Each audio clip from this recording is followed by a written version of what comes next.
Welcome back to the Growing Band Director podcast. This is episode number 199, and I can't believe we're at a point where we're about to reach episode 200, which is going to be with Craig Skeffington, my mentor, and we're going to listen to a lot of his charts and have a great conversation with him. I hope you enjoy that one next week. But up this week is Travis Weller. Travis Weller is a fantastic composer with many different publishing companies, and we're going to get a chance to listen to some of his music. I think we've got about 4 pieces here for you, all the way from grade 5 all the way down to grade 2. And when I say down, I don't mean in importance level, I mean in ability level or experience level for your students. So we're going to watch and listen to the pieces as well as hear from the composer as well. Before that, we're going to talk with Travis because he is director of music education at Messiah University in Pennsylvania. And he has a blog post that I really love. It's called An Open Letter to New Band Directors. Now, the word new is in here. I would be okay with taking that out as well. It could also read An Open Letter to Band Directors. And he has 5 things in here that he thinks are very important for us band directors to be thinking about. And I saw this and I just had to have him on. I'm really excited that he's agreed to join me here in a second. We will get right back to our content, but I wanted to thank you for being such an amazing band director, that you're taking your time and listening to a band director podcast. There's many options out there, and I appreciate you very much taking in this content. I hope that you understand that your students are very lucky to have you as their band director, that you're continuing to grow, and that they are going to benefit from your improved skills as a band director. You can share this episode with any band director friends or other music education friends who can learn from this content, because good pedagogy is good pedagogy. And if you could take a moment and go to thegrowingbanddirector.com, and you'll be able to sign up on our Patreon platform to give at least $5 or $3 a month. And it helps the content continue to be created for you to help our profession grow. Let's go back to our scheduled episode. Travis, how are you? I am fantastic, but I'll get better. Beautiful. I'll leave it at that. I love that. How are you, man? Wonderful. Thanks for being on with us. I appreciate you having me. I'm been looking forward to our conversation. So we're going to be talking about this blog post you have, as well as some other composer related things, and then listening to 4 of your pieces, which are between grade 2 and grade 5. Looking forward to bringing your music to everybody. But first, your educational side. I guess that's probably a bad way to put it, but your teaching side. You're the director of music education at Messiah College in Pennsylvania. Yeah, looking forward to this. Yeah, it's been an interesting 7 years of my life at Messiah University, and it's I 22 years as a middle school, high school director, about an hour north of Pittsburgh. And during that time, I had approximately 40 student teachers from some of the area colleges and universities. And, a couple of the mentors there, suggested to me, like, you should really do this. You'd be good at this. You could help these students along. You're giving them a great experience. And I felt that my career path, I was meant to do that.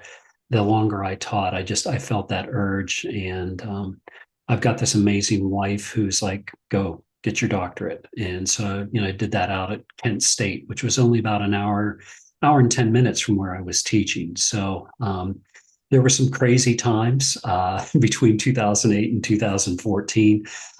Sometimes driving there 4 days a week, a Friday night football game, a Saturday night band show, and Mm. but it's given me a really good perspective on the education field. And so when I left in 2017 to take up the position at Messiah, um, I said to myself, I don't want to forget what it is to be an everyday teacher, and I don't want to forget just how hard that they have to work to get the results that they do, whether it's elementary general music, high school orchestra, middle school choir, band at all levels. It's a challenging gig, but it's a rewarding gig. And that has continued to fuel me, because my path in music has intersected me with amazing people. And I feel it's my responsibility to take it forward and to pay it forward and to try and make this whole music education community better. And so that drives me a lot. It drives me in my writing. It drives me going out and just dropping in and doing a free clinic with somebody's band. It drives me in the writing that I put up on my website, because I don't know who all reads it, I'm not necessarily concerned about the number of clicks, but I am concerned about the quality of the clicks. Some of the stuff that I put up there is very much research based, and it's from the scholarly literature, it's from the research. Some of it is just stream of consciousness, and just sharing my thoughts and trying to be an encouraging and moderate voice in the music education community that can sometimes be polarized, and sometimes people want to take sides on every issue, and I respect that. I do. But the reality is, in music education, we have to be able to see all sides. And you think about those microcosms of band and orchestra and choir, and how kids come in every day and they collaborate, and they put aside the personal differences and say, hey, let's work together on this. Let's work towards that common goal. Let's work towards a common good, and let's do that in service of our school, of our community, and give them something that they can enjoy and appreciate and admire and be amazed by. Like, that kind of spirit, like, if it wasn't in music and that's what was going on, and someone just looked at it from the outside, they'd be like, that's an amazing community. Like, yeah, absolutely, it's an amazing community. And so I hope that we can continue to move forward and take into account all sides in music education. And I can't remember if it was in the Bible or if it was Super Friends growing up, but like, everything in moderation, right? Yep. And trying to find that balance point. And some people will say, well, you're on the fence about things. Yeah, well, it's tough being on the fence, because you're trying to see the entire landscape. When you're on one side of the fence, you're only seeing your side of the fence. Yep. You stand on the fence, and boy, now you're looking out, and you're seeing everything that is going on.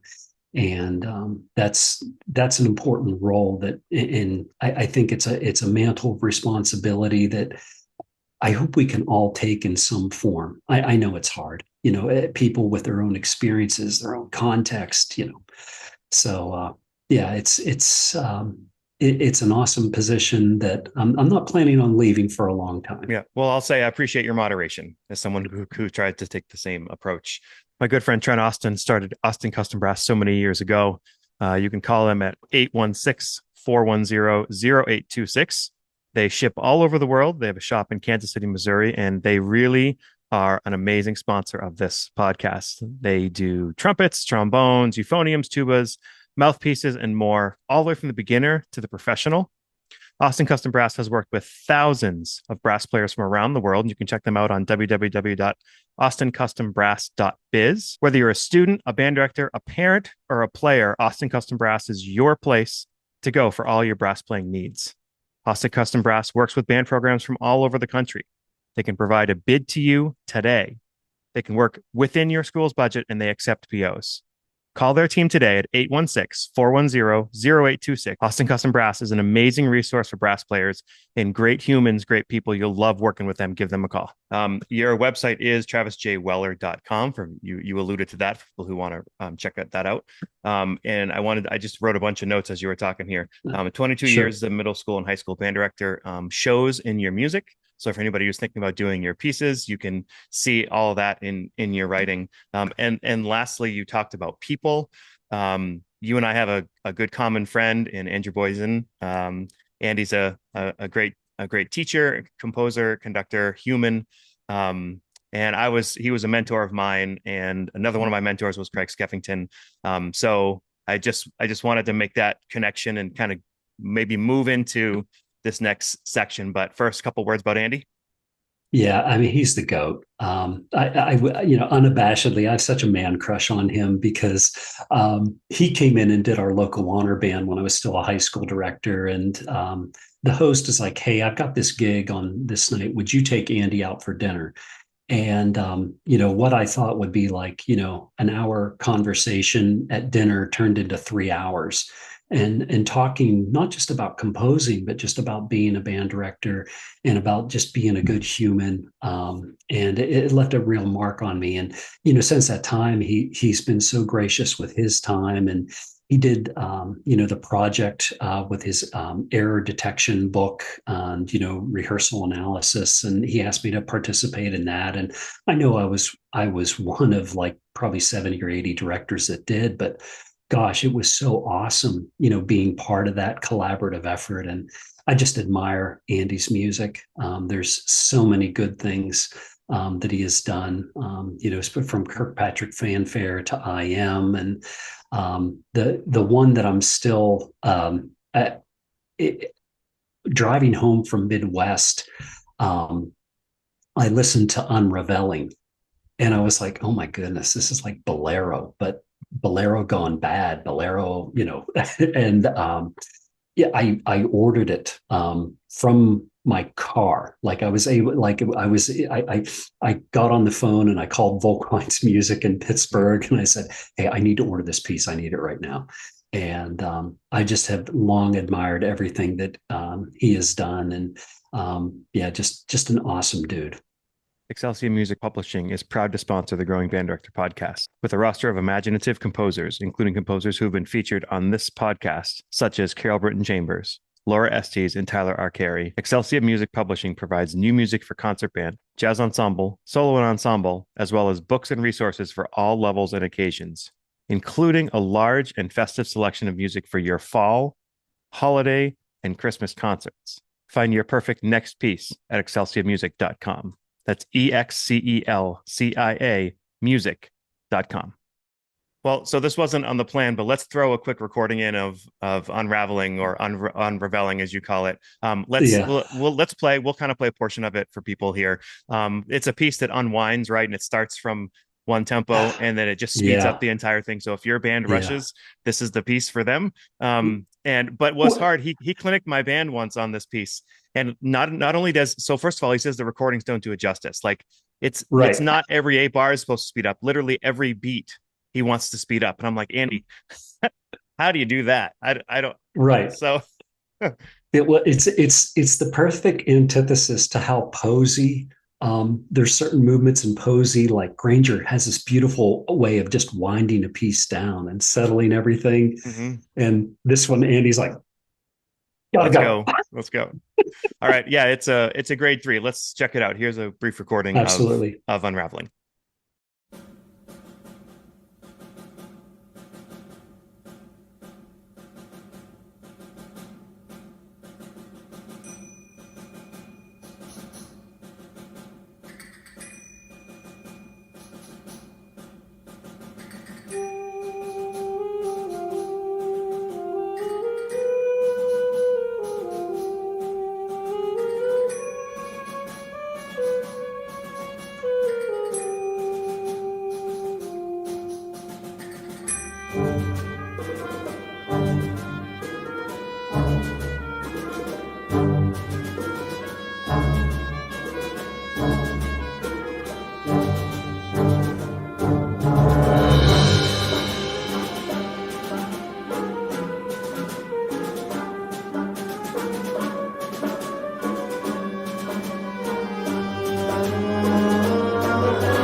Nothing like doing your music and then putting one of Andy's pieces in first. Well, I'll just tell you, like I've turned down an invitation before to do an honor band, and they said, well, we want you to come in and we want you to do all your music. And I'm like, that's incredibly ungracious and self-serving, and I don't like that because I believe in my music strongly, but there are so many other people that I love what they do. And I want to celebrate them. And I think about, people like Andy and people like Tim Loest and people like Quincy, people like Julie Giroux. And like I think about like Anne McGinty sharing her music with my bands back in the mid 90s because she wrote this really compelling music that fit my band really well and helped them grow. And, why wouldn't I want to continue to celebrate what, she has accomplished in instrumental music? And I think very carefully about, programming. And I'm doing a week-long clinic next week down in Anne Arundel, Maryland. And, I'm sharing a piece by Nicole Puno called Blue Radiance, Benjamin Yau's um, uh, Takeda Lullaby. And, I'm also doing the Wellerman, on that program of my own. And, they said, well, you can do as much of your own music as you want. And I'm like, you know what? One of me is enough. And like my wife is an awesome person, and she can attest to everybody out there that a little bit of me goes a long way, and I'm okay with that. And so I think I think when we choose to take our repertoire and we choose to like think about not only the title, but think about the upper right hand corner and think about where the music has come from, and we're allowing our students in the ensembles to see and identify their emotional template in that music. And they see themselves in that title, in that person. Not everybody looks like me, mercifully, because this is a face made for radio, audio podcast, not video.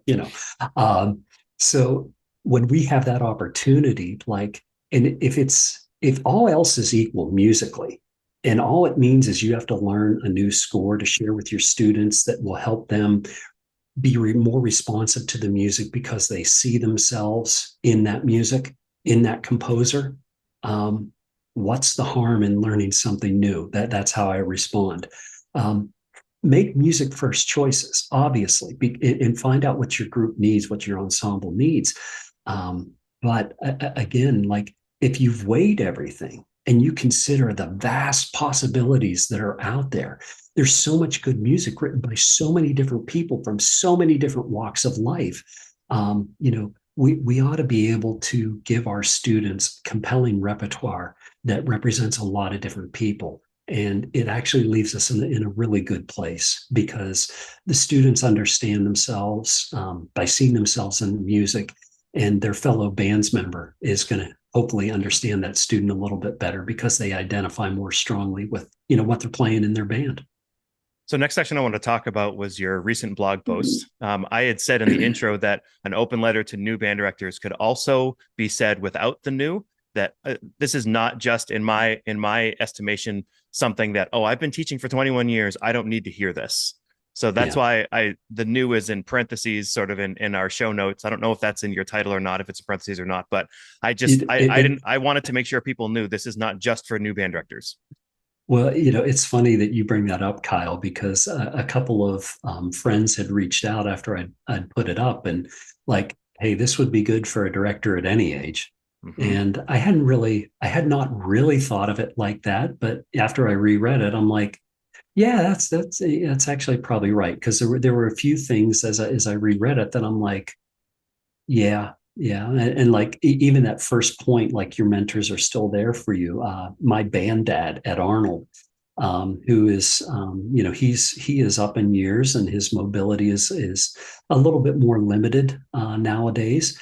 But like getting together for breakfast with him, there's the local diner right here in town that we sometimes go to, and sit and have breakfast and have an extra cup of coffee after we get done eating. And there's always something I'm still learning from him. And I don't know that he intentionally does it, but I think it's important to have a relationship with a mentor that you can continue to go to, that you can at least sound out your ideas.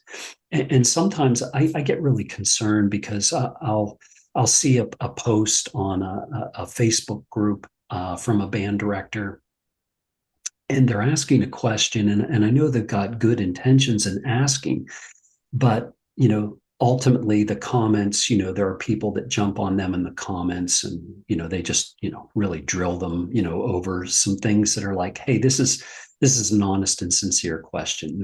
They don't know it, they maybe they haven't experienced it before, circumstances, context has changed, and my first thought is always, I wonder if that person just reached out to their mentors first before just throwing it out there to the wind of what's everybody going to say about that. And you want somebody who knows you want somebody who knows your teaching situation. And sometimes the bad part about social media is we think our circle is much bigger. And I respect somebody who's wanting to get all sides of a position, maybe before making a decision. But I also think it's really important that you have like a starting five, five people that you can go to, that, whether it's rehearsal pedagogy, whether it's teaching an instrument, whether it's working with a marching band, you've got five people that you can go to and you can talk to. I think that's so important about mentors, and why I think it's one of the things we should all probably try and take to heart and remember. 100%. And mentors can be someone who trains you. They can be someone who's older than you. It can be someone who's younger than you. I think they just need to know you're right. They need to know you.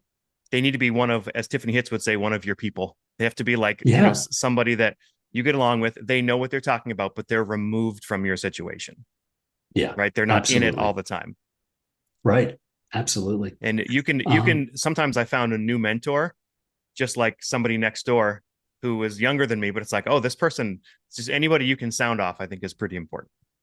Yeah. Yeah. And it's we'll get to the piece a little bit later in the interview, but like when I wrote Metro Dances for Len, and I wrote Lonely Travelers for Dennis, both of those, Len's a little bit younger, Dennis is a little bit older, but in the process of writing for them, like they taught me things about teaching that I still carry with me. And they were friends before I wrote for them, but it endeared that friendship to me even more. And I think it's just such an important part of yourself to be vulnerable to accept having a new mentor that you did not expect. And publicly acknowledging those mentors. And I know none of us have gotten to where we're at alone. Like we didn't just read a book from the time we were 10 and learned about band and then started teaching band. Like we've obviously learned from people who inspired us to be in this profession. So I think it's good. You said the word vulnerable, to kind of pay homage to those mentors over and over and over again. Yep. Yeah, absolutely. So number 2 you wrote here was the first year will be the most exciting, yet the most exhausting. Yeah. Listen, every new teacher, just survive, survive and move on. I think some of them like, oh, I want this to be perfect. I want this to be the most amazing. Like, no, you need to survive. You need to take care of yourself mentally and physically, and just keep this at your center. The success and the well-being of your students. If you can keep that, as priority one, and you can just start to move things in the right direction. Don't change everything all at once. Don't rebuild the quote unquote empire that you're inheriting. Sometimes I think our ambition for that first gig, we really want to change things up, and I'm not sure that's healthy. All the time. There's so many firsts in that first year of teaching that are really exciting things to be a part of, and celebrating the success, and don't get too down on yourself for what doesn't go right. There's going to be so many names for you to learn. There's going to be so much of the inner workings of your school situation that you have to figure out. You don't have to have all those answers on day one, and quite frankly, you don't have to have all those answers by day 179. The only thing I would hope you would have by day 179 is all the names, because your name doesn't matter. Your students' names matter. It's their school, it's their band. So, if you can prioritize, and this is sort of, segueing us into my third point, the more names that you can learn that empower and validate students, because all of a sudden they're like, hey, that person knows my name and they're happy I'm here. They want me to be here. This could very well, I'm finding my people. I'm finding the group that I'm supposed to be a part of and I'm supposed to be. And I think that, yeah, go ahead. There was a couple of quotes that kind of came up to me. First of all, you're right. I think it's important that they get better every day, like do something every day. And in fact, but then after that, you reminded me of another quote when you said it's not about our name, it's the student's name. Ben Zander has this video where he basically says, the conductor doesn't make a sound. The conductor of an orchestra doesn't make a sound. It requires, you move the baton, nothing happens. It requires obviously the orchestra or the band to make the sound. So you're right. Next, I also thought of this famous John Wooden quote, and I had to look it up. Talking about getting better every day, and he might have taken it from somebody. But if anybody hasn't read this simple book, and I'm the worst reader in the world, it's called Wooden by John Wooden, and it is a super easy read, and it's amazing for everybody. This quote, one of his quotes says this: "I'm not as good as I ought to be. I'm not as good as I want to be. I'm not as good as I'm going to be. But I am thankful every day that I'm better than I used to be." Yeah. And that quote is on my room. And when you said that, I had to remember it, that we're just taking one step forward. Every day, can you do something in your program to improve it? And if you just take all these steps forward, eventually you'll end up closer to where you want to be. Yeah. It's just take the next step. Yep. Like, oh, I can't see where this is going. Well, are you looking for the destination or are you going to look for the journey? Just take the next step. That's the easiest thing to do, because if you take the next step, it increases your visibility. And if you take that next step and all of a sudden you're like, ooh, this isn't the direction. Is there a secret society of band police that are going to come and get you if you take you take a step back? Like, there's nothing like that. Like, you can take a step back and you can acknowledge a mistake, acknowledge, okay, hey, this didn't work out. Let's try this. This would be a really great thing for some of our elected political leaders to acknowledge that we can do this. We can acknowledge a mistake and be like, let's correct course. So that's, yeah, I love that quote by Wooden. I've heard it before, and I may just have to read that book. Yeah. That's good stuff. It's fantastic. There's a point where he's talking about, I forget the story, and I probably should have looked this up if I'm going to quote it on the podcast, but where he's talking about having to teach a famous player. And I believe it was, I forget the player, but it was this famous player. And somebody said, how are you going to handle so-and-so as a coach? And he said, you handle animals in a zoo. You work with people. So I'm not looking to handle this person anyway. I'm looking to work with this person. So again, that sort of goes into your third point where you talk about relationships. I thought when I left school and I had amazing mentors and amazing programs that I went to, I thought that my teaching and my conducting and my pedagogy was going to be the most important thing. And I still think I was trained amazingly, and that's been part of why I feel like I'm a good band director, but that the relationships with people is actually the most important part of our job. Absolutely. Music is an essential human activity. Music doesn't happen without humans. So sorry, AI. It doesn't happen without humans. Let's see how that take ages. We'll just see in 5 years how that take ages. But you're right for now. You heard it here first, everybody. That whole idea of that foundational relationship of connecting with students. One of my student teachers, Becca, a few years ago, she really wanted to make sure she knew the names of all of her kids, and she did this really cool thing where week 1 she memorized the first row. She asked for a seating chart for each ensemble. She memorized the first row. The second week, second row. Third week, third row. Fourth week. Then she did the percussion in the back. And she said that was the challenging one because, of course, they're they're moving all the time, mallet on this, bass drum on this, timpani on this, and trying to do all that. But within her first 4 weeks, she had all of the names memorized. It was really interesting. A couple of years later, I had an honor band, and I had some of those students who had her as a student teacher. And they said to me, they said, "Oh, what? Hey, is Miss Yost? Do you know where she's at now? Like, what is she doing?" And it was really interesting. And I, talking with them, and I said, "So you really enjoyed having her, didn't you? Like, it was so awesome. She knew my name." And I'm like, "Yeah, yeah, absolutely. Learn their names, because they are people before they are musicians." Hmm. And I'm going to meet this kid where it's are. I'm going to meet this student where they are. And I want them to form a lifelong lasting relationship with music. That's where they are. That's why they're curious and inquisitive, and why they want to, study music. They're not studying it to play the repertoire. They're not studying it so you get to conduct Posey. They're not. They are doing music because they love sound. They love how it makes them feel. They love how they can manipulate it. They want to keep doing that. All of that repertoire is just a vehicle for getting them further along that path. And sometimes we forget to meet students where they are. Our ambition as conductors is, we want to conduct, piece X that is the hottest thing that has ever come out in the history of band music, or we want to conduct one of the essential core repertoire pieces that we played in college. And there are some programs out there that can do that, and celebrate their success, because those teachers are doing amazing things.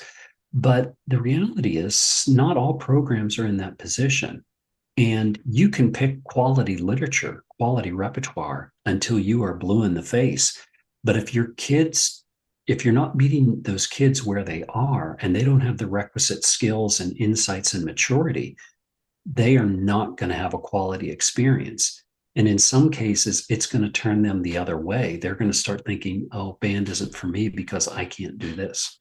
Band isn't for me because I can't get over the break to play this run in this piece, and my director was really upset about it." Like, you've got to be thinking very, very carefully about that. You know what? A lot of us have been fortunate. We come from amazing schools, and, with amazing mentors, like you mentioned earlier. And I'm thankful for Doc, and I'm thankful for Uncle Lou, my conducting teacher. And I've been fortunate. I've had the right teacher arrive at the right time in my career, but I always had to take a step back and remember where I'm coming from is maybe not where those students are standing right now. And I need to make sure that I offer them a hand, like, "Let me help you. I'm going to lead you. You follow me. I'm not going to demand that, you take a jump of 8 feet to be where I'm at. No, no, no. I want you to move forward an inch, because we're going to get there. We're going to get there together. And we're going to get there in a way that you feel validated, that you feel rewarded, that you feel empowered, that you feel like you are growing as a musician. And hopefully, more important than that, it hopefully will, change who you, thought you could be, and what you could be, and what your potential is." It's great. I had so many questions, and then you wrapped up all that in like one great ball. And I just had a couple things that I wanted to throw into there. One, teachers talk about being vulnerable at times with your students, right? And one of the ways that I have learned to do this is when I don't know a student's name, I don't hide it. They came in, we go to have a conversation, and I'll say something like, "Forgive me, what's your name again?" And just asking that and being honest shows to them that you care, and it also makes you Right. be a little vulnerable as well. You talked about programming. I mean, you're absolutely right. Stretch the students, don't over program, right? Yeah. Keep a list of pieces that you want to do, that you can do now, let forever, that you want to, like, it doesn't matter, but have all these pieces. Like, people say, "I can't find anything to play." I'm like, what are you looking at? I mean, Right. I need 100 bands just to play everything I want to play this year. So that Yeah. programming piece is so huge. I look at it, I've said it before on the podcast. like a football executive. Like if I'm going to draft this linebacker, it's not just because this is a great player. This is a player who's going to replace somebody on my team. Who is this better than, and who I'm going to remove from my team. So if I'm doing a piece that I find this month, next year, this coming school year, I better like it than a certain piece than I have that I'm going to kick off again. So Yeah. that constant programming ahead, all that is something we do a lot on this podcast. I'm glad to hear you talk about that programming. Yeah. I mean, like nobody wants a whole concert of white knuckles, Yeah. like hanging on to every note. Like the stretch piece is an important component, but the wheelhouse piece, I mean, there probably should be about two of those, and there's pieces where we can grow technically, and there's pieces where we can grow artistically. And, I hear this all the time. And, I've heard it a couple of times critically directed towards me, like, oh, you're just, you're one of those educational composers. Okay. You know what? You're throwing me in the same box with Bach, who wrote the Well-Tempered Clavier. I'm good. Oh, you're not a real composer because you did a folk song setting. Oh, well, that puts me in the box with Vaughan Williams and Holst. And I think a guy named, what was his name? Oh, Granger. Yeah. Oh, I'm in that box. I'm good. You're also mentioning like pedagogy, or I mentioned pedagogy. I forget at this point, but I wrote down on my notes to watch great teachers, watch great conductors. I was Yeah. fortunate to have great teachers and conductors that I literally sat in Wind Symphony every day, learning from a great teacher. So then when I went to teach, I had 5 years of watching this person teach. I didn't think about it. I literally just went and I kind of taught like that, and it worked. But a lot of Right. people I've talked to maybe didn't have that kind of conductor. But if you're a teacher, Yeah. it's not too late to go watch rehearsals, watch any great teacher teach, and you can steal something every day from them. Yeah, that's honor bands were always valuable in that regard. You go get to watch, somebody come in and how they teach and how they approach things. The one thing that really just it burns my bacon with in-service days for or professional development days, and the school district brings in a speaker from somewhere, and okay, well, we're gonna have this workshop and you're gonna do this thing, and you're gonna and the number of times that I've been like, man, if the principal would just see the value in, hey, my school district, we're having an in-service day, but school district 13 miles away with this really great teacher, they're in school today. Can I go observe them? Can I go shadow them for a day? Like, can I do some podium exchange? Um, you know, those kind of things where we can, and granted, like those summer symposiums, that conducting workshops and things, all good stuff. Yes, absolutely, go and do those.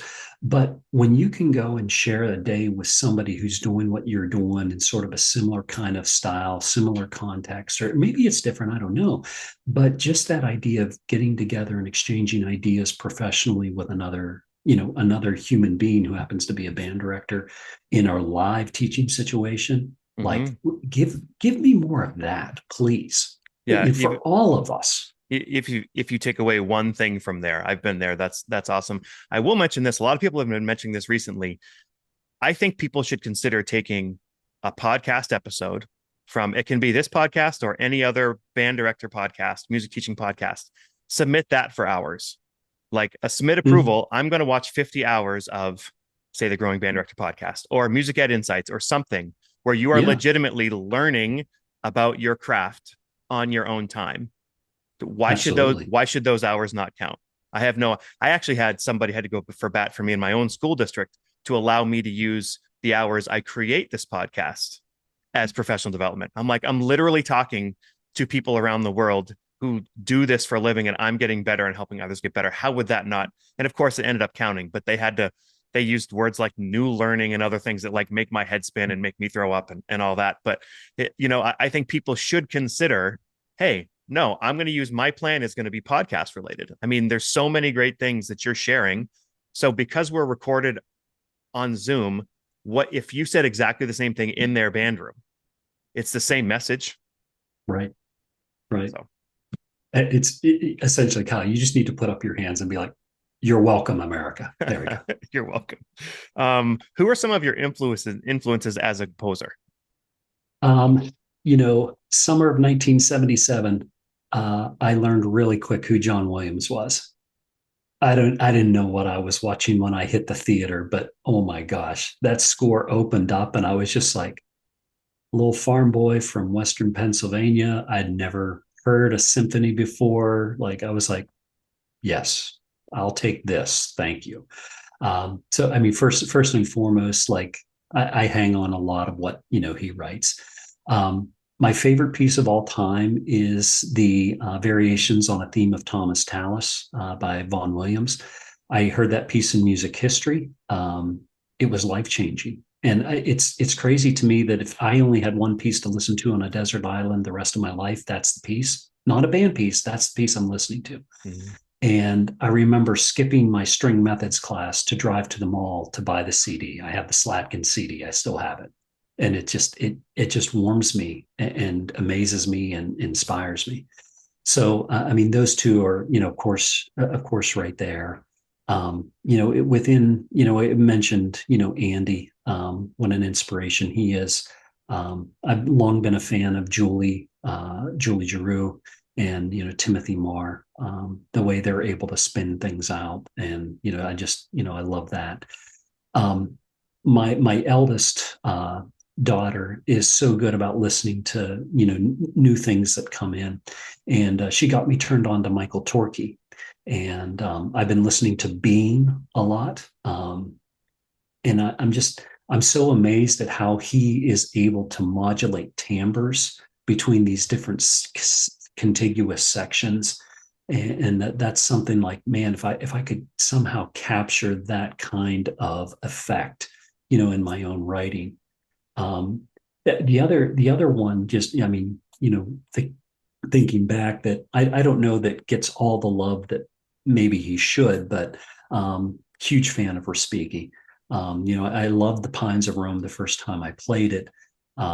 I also had this moment. I was driving home from a pep band gig with my band. I'm driving back to my apartment. It's like winter. It's like 8:30 at night, and I hear movement 4 of Church Windows by Respighi.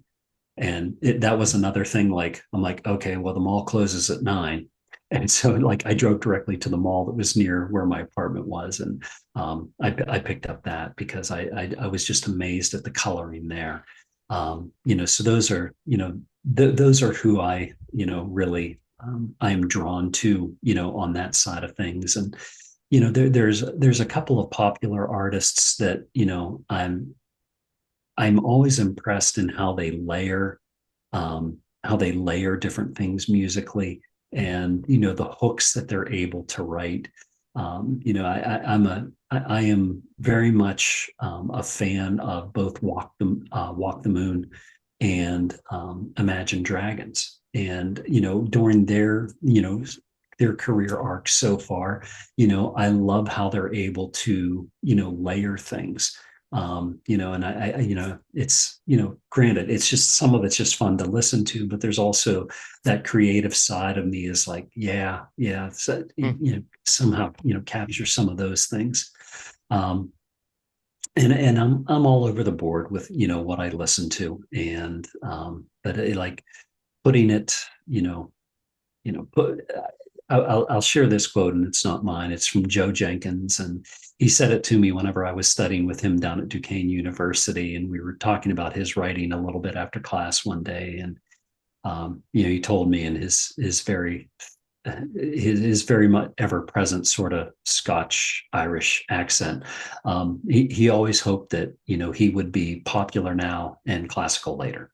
So it was like, I was like, yeah, that's a good aspiration, for any composer, any genre. That's where you want to be. Within the modern filming, I really love John Powell. I love the fact that a lot of stuff that he writes, it's like the meter is always running. It's always going somewhere. I absolutely adore the Solo, A Star Wars Story score.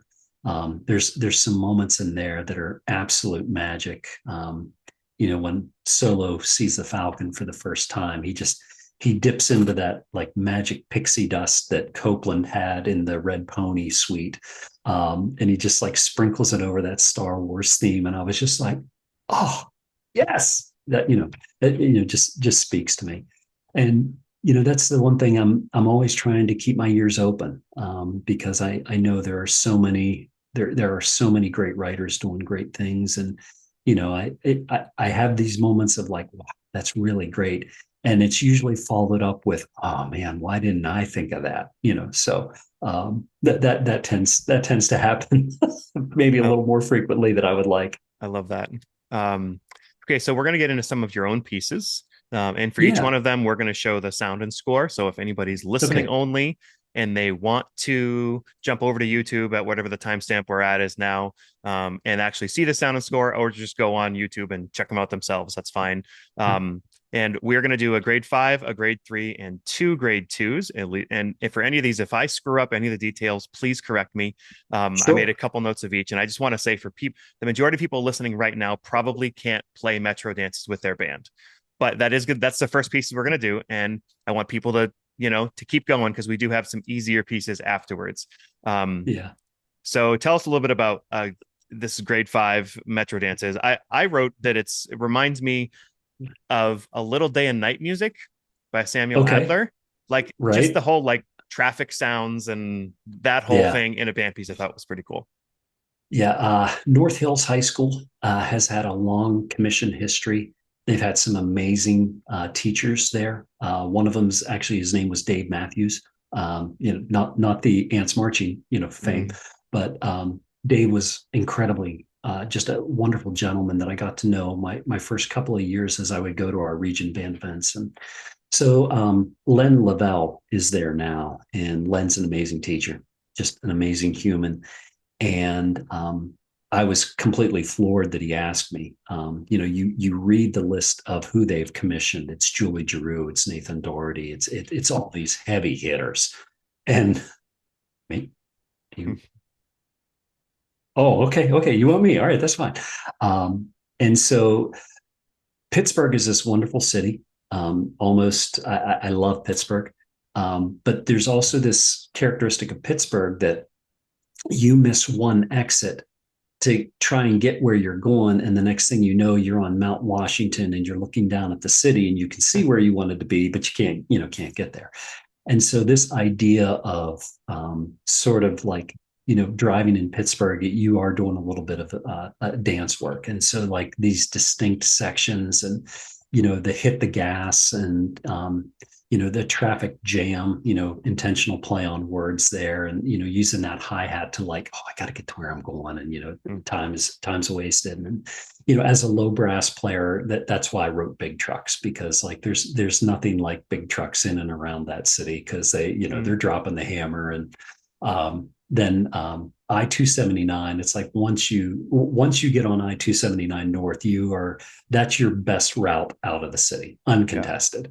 And so you can actually make some time there. But so yeah, just and writing it is blues oriented, and there are a couple of sections in there towards the end of the piece, right before breaking free. And the idea there is there's a written trumpet solo and there's a written alto solo that can be used. And by all means, like some schools that have done it have played it.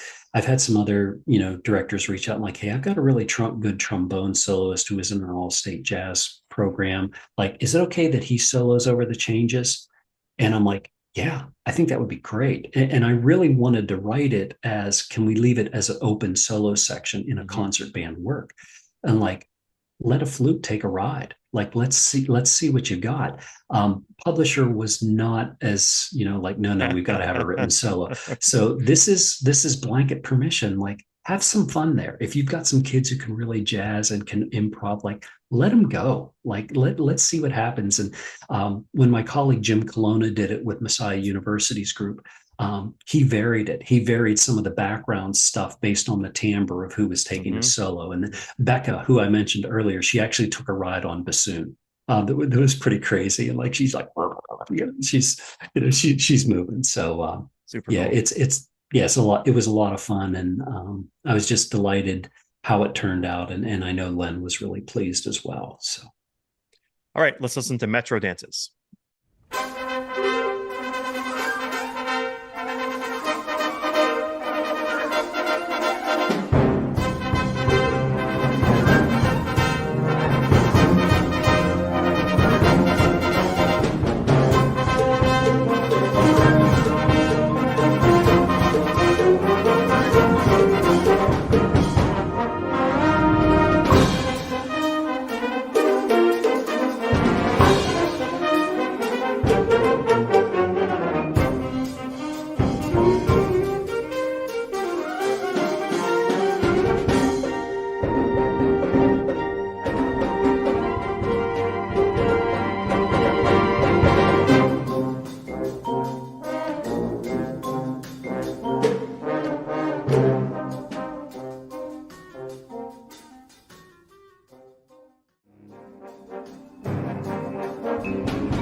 Okay, the next piece we're going to listen to of yours is The Wellerman Come. It's a grade 3 with six percussionists. The Wellerman were the workers on the whaling ships owned by the Weller brothers from England in New Zealand. These are the whaling ships, and the kids know this tune really well because there's that Right. Nathan Edwards video of, like, I think I looked it up the other day, over 350 million views. And Yeah. it's this earworm that is just great. Yeah. Mine has like less than 350 million views. It's funny. It's a great story if you actually go into the Wellerman, like the original thing Yeah. from New Zealand, because there's like tobacco and rum and like marriage and like all these things about Right. the Weller. It's such a great thing. And Paul Murtha also has a great arrangement of it that's very Yeah. different from the one that you have called just the Wellerman that I've done. It's a grade 2.5. I think it's even a flex band. You said Yeah. Paul. Yeah, yeah. We have become friends over Facebook. I don't know that we've had the opportunity to meet in person, but I do want to meet him someday and be like, "Hey, longtime fan, first time stalker." So So your version is like a fast, slow, fast take on it. There's some singing in the middle section, and the third section. inspired by Andy Boyson. Okay. So Okay. yeah. Anyway, Um, continue. does he get 5% of the commission check? Is the question. No, but I mean, next time I see him, I'm probably going to buy him coffee or meal or something. So Did you intend with some of the chanting at the end to be like the haka with the Maoris, or was that unintentional? that was unintentional. Okay. It was just, I thought about like, sailors, and I thought about the process of like, okay, what is it going to sound like for these guys to actually get a whale on a boat? Like, there's going to have to be some rhythmic, there's going to have to be some rhythmic work and like heaving and hawing. And so, yeah, it was definitely unintentional. It was just more just trying to think about, the concept of it. And I've shared this with people. Like I'm a huge nature documentary. If it's about the ocean, like leave me alone. I'm watching. And I certainly can't get behind the idea of whaling, but I can get behind the idea of people working together towards their goal. It arrived, I completed it, and then the following Christmas, my daughters and my son adopted a penguin in my name in New Zealand. And so that's the dichotomy there. I write this song that's a whaling song, but I also own a penguin, or I'm supporting a penguin down in New Zealand. His name is Willie. They haven't sent any pictures lately of Willie and how he's growing up, so I'm assuming he's in the belly of some leopard seal or something like that. I love the music from New Zealand. There's very few band pieces that are from New Zealand. I have a place in my heart. My great grandfather was the prime minister of New Zealand in the 1920s. Oh, so, right. Okay. my family sort of has some heritage there.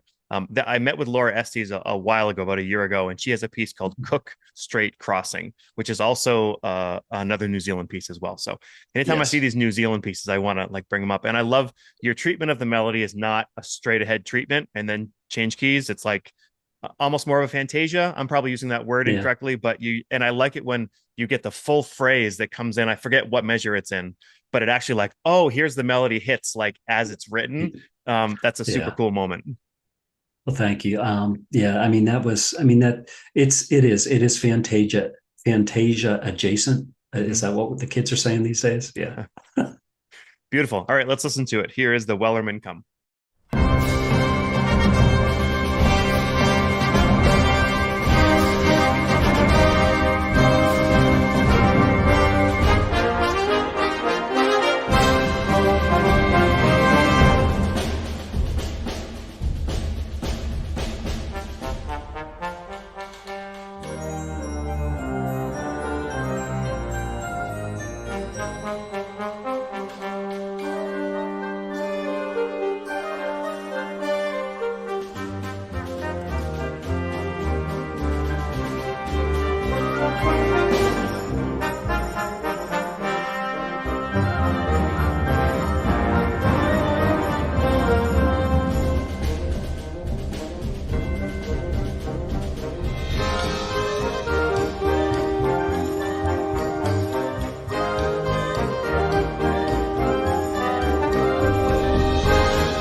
Okay, and the final two pieces we're going to listen to are grade two pieces, and we haven't talked about this at all yet, but you always have seems like tons of percussion in your music as well. Everything that we're listening to is 6 to 8 percussionists, kind of give or take. So the next piece we're going to listen to is "Lonely Travelers," and I love the train yard opening, and I mentioned to you off air that the beginning snare drum speeding up kind of reminds me of the Great Locomotive Chase by Robert W. Smith, Yeah. even though obviously you Yeah. do it in a very different way. So tell us a little bit about the structure of this piece. Yeah, Dennis approached me. He was the elementary band director of Fox Chapel School District. His fifth grade band got accepted to play the PMEA state conference, and so he's like, "I'd like to commission a work." And I'm like, "Okay, here's what we can do." And he's like, "I'm really was sort of hoping for some sort of like a folk song fantasia." Um, I mentioned my wife earlier. She uses a lot of folk music in her elementary classroom. And she's like, "Well, hey, what about this piece? And what about this piece?" And I'm like, "Oh, like those pieces might actually they could actually work together in tandem." And the concept within the song, though, what we learned from that folk song is there are people that are both trying to get home. We have on one hand, it's 900 miles, a person who is working away from home, who is wanting to get home. And then the other one, wayfaring stranger who is looking towards their eternal home. And it was interesting to me how they did ultimately fit together. And Dennis's group was making such good progress on it, and then 2020 happened, and they never made it to the state conference, and they were never able to perform the piece. And I was sad about that. I was able to do a Zoom session with all the students, so that was one of the things we did in late April. Just talking to them about it. And it for me, like, I really love folk music because folk music gives us a window into how artists were reacting to things at their time and how they were coping with different things. And so, one of the things, like, I'm very selective about folk music that I want to continue to, put forth and share with people. And so, I think both of these has something to learn, because ultimately there's another message within the piece that, like, I don't want a band kid to feel lonely. Like, you're in band, like, these are your people. And so don't encourage each other, put your arm around each other, and be friends and work towards things. And you shouldn't be a lonely traveler in life. And I hope directors are able to take that part and share that in some way with their students. All right, let's just listen to it. Here's "Lonely Travelers."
Travis, if people are looking to reach out to you, what's the best way to do that? Uh, I am stalkable on several different social media platforms. Twitter is just Travis J. Weller. I have a page on Facebook. I think it's Travis J. Weller, something or other. Mhm. But you can also reach me at Messiah, my email there, or just Travis J. Weller at travisjweller.com. And, never, I try and correspond as often as, I'm physically able because the thing that uh, I would tell you is, my favorite word in the English language is encourage. And I know there's better conductors than me. I know there is better composers than me. I know there's better people at rehearsal pedagogy, uh, but I would defy anyone to not to say they could encourage better. Um, I want to give people the courage to continue on their path and persevere and help them. And sometimes that means just being able to listen and offer some perspective, not tell them what to do, but just share them. From my experiences, this is what I would maybe do. And that's an important part for me as a just as a husband, as a father of four, as a band director, as a composer, as an advocate, as a conductor. Encouragement is such a big part of helping people continue to move forward. And there's plenty of things that we could be down about. And I get it that some people are stuck in certain situations in their life, but ultimately, don't get stuck in that moment where it defines you. You can define the moment. And if you can surround yourself with the right people who will encourage you and help to equip you a little bit, you can move forward. And that's the one thing I want to continue to see for bands everywhere. Let's get better. Let's be better than we were yesterday. Let's move forward. Let's not get stuck. And let's celebrate all the good that we can become and the good that we can do. And to do that, it's got to start with encouragement. I think I found my new life coach. I am, dude, I'm here anytime. You just Yeah, call. beautiful. Yeah. I mean, you can even text me now that I have your Can. cell phone. But however, no like kitten pictures with like, hang in there. Like, I don't want that. That's my Um, only rule. if people are looking to commission you, I assume they can reach out and work on that Yeah. as well. Yeah. Yeah, and it's and listen, my rates are probably a little bit lower than other composers. I don't say that I'm trying to undercut anybody, but after 22 years of being a middle school, high school director, I know how many dads took off work early to get to the French fry booth on a Friday night to help sell French fries, and I know how many fruit sales were done. I know where that money is coming from, and I know you have to be careful with what you're spending and how much you're spending. And so like I'm sensitive about, what I request in terms of, commission fare. So The last piece we're going to listen to of yours is called As Moonlight Falls. It's a grade two lyric piece that I counted seven percussion parts. Maybe I'm wrong. And it's in D that's about minor. that. One thing I like is that the motif that you use throughout it is this 3/8 notes that are off the beat. And I think there's Right. probably some teaching that happens in there as well. Well, yeah. And like as moonlight falls, like that just came so naturally once I had the title. And I was like, oh, that's going to be on the up, that's going to be on the end. And I can remember writing it out, the melody, and sending it to my daughter as a screenshot. And she was out at Messiah University. I said, hey, I'm hearing this in clarinet. Would you play it? And she's like, yeah, this lays really well. And what I didn't realize is I was writing it in the beginning of it is actually A minor.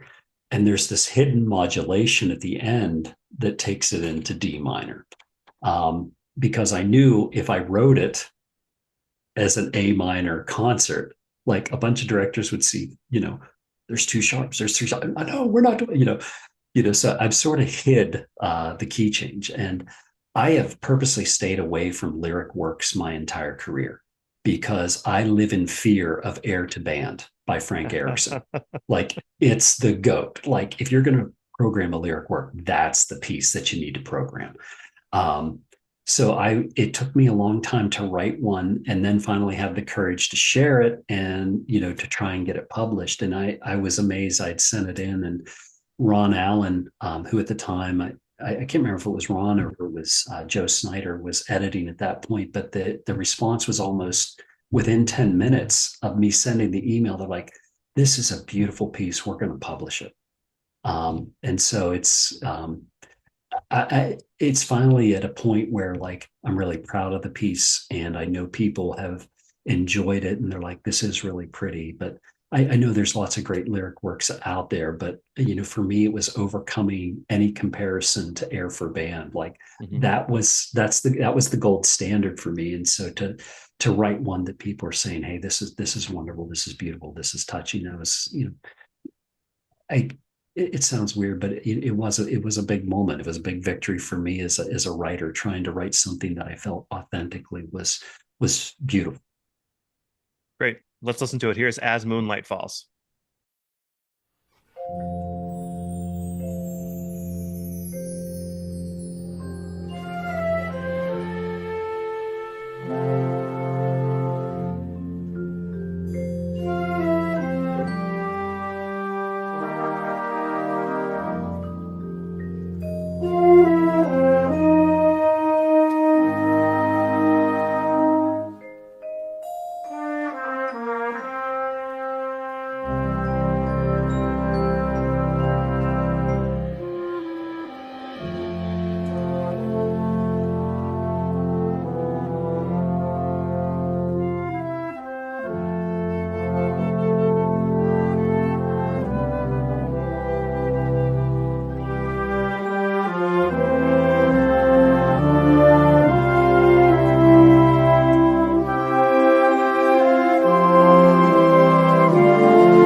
We sincerely appreciate you taking your valuable time and listening to the Growing Band Director podcast. Your students are very lucky to have a band director like you. If you have any suggestions for episode topics or think you have an area of expertise to share on a show with us, please reach out.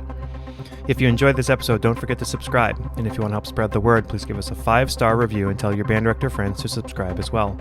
We're available on Apple Podcasts, Spotify, our YouTube channel, and wherever you listen to podcasts. Thanks for listening to The Growing Band Director. See you next week.